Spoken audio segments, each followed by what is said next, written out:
I want to bring in House Armed Services Committee member and Republican Florida Congressman Mike Waltz. Congressman, it's good to have you here. Heritage Foundation, Brent Thanks. Sadler. This is a historical first, he says. Given the context of the war in Ukraine, tensions around Taiwan, this move highly provocative. Your response?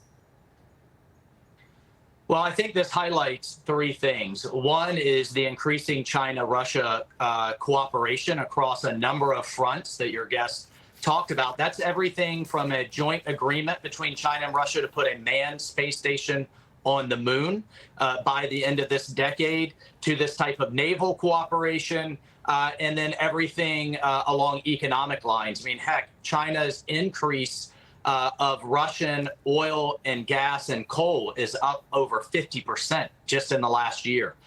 Number two, it highlights the fact that how unprepared, frankly, in many ways, our military has become. Yes, we scrambled 4 destroyers this time, but in a previous incursion, we could only scramble 1 Coast Guard cutter. Biden's defense budget has us retiring more ships than we're building. Meanwhile, China's on path to double the number of ships that we have in our Navy, and they already have the largest Navy in the world. And then finally, how important the Arctic is. There is, with the shrinking ice caps, there are all kinds of oil and gas unexplored areas being exposed, huge fisheries, and both China and Russia want to dominate the Arctic. Also, they want to dominate the sea lanes that are up there. Meanwhile, we have had refusal after refusal to build new bases in the Arctic by this administration. This is no time to be cutting our defense budget, and it's no time to be kowtowing to Chinese dictatorship over climate change. But that's the policy that we have from this administration. So you're saying this is a threat to our energy supplies, because to be clear, we have opened up to drilling areas of Alaska. I mean, this is really the threat you're saying. I mean, they are right off the coast of Alaska, the United States of America. Yeah, that's right. I've never seen them this but close. The administration has shut down areas that we should be exploring in Alaska. And you also have Canada right there that's trying to build a pipeline to come out of Vancouver to export North American oil and gas. Remember, Biden administration shut down the Keystone XL. So, this is why the administration's China policy is so all over the place.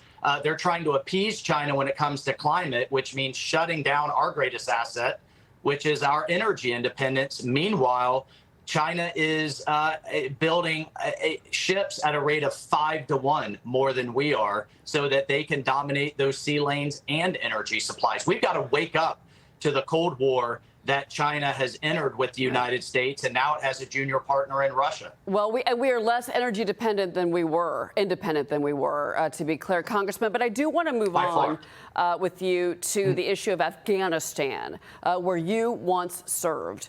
Today, the families of the 13 U.S. service members who lost their lives when a bomb exploded in Kabul during the exit, they're going to share their stories. Congressman, what is your message to these families? You wrote a piece about this, to be clear here, about Bo Bergdahl and the trade that President Obama made for Bo Bergdahl's freedom. To be clear, a deserter.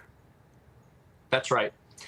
Well, look, I commend Representative Darrell Issa, who's holding this hearing for these families. There were 0 hearings held about the Afghanistan withdrawal debacle under the Democrats in the last Congress. We've held several now, and one of the things that we exposed is that a sniper had the suicide bomber in his sights, was denied position to take him out.